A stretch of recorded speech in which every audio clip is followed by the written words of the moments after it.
তুমি এখানে কতদিন ধরে পড়তেছ? 2 মাস। 2 মাস। তোমার এখানে স্যার কেমন বুঝায়?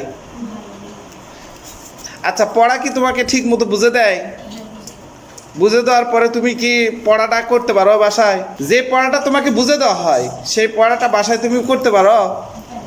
ধরো অঙ্ক একটা তোমাকে বুঝে দিলাম, তখন তুমি ওটা কি যায় বাসায় করতে পারো? পারো। আচ্ছা, তোমার নাম কি? আমার নাম মুস্তাকিম।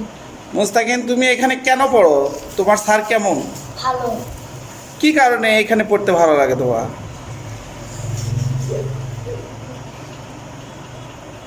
কি কারণে এখানে পড়তে ভালো লাগে? স্যার কি বুঝে দেয় এই জন্য, না কি কারণে ভালো লাগে? স্যার বুঝে দেয় এই কারণে। এই কারণে। তোমার স্যারকে কেমন লাগে? ভালো। ভালো লাগে। স্যার কি মারে তোমাদের? না। মারে না। বুঝে দেয়? হ্যাঁ। গণিত কি বুঝে দেয়? হ্যাঁ। ও ইংরেজি কি বুঝে দেয়? হ্যাঁ। আচ্ছা।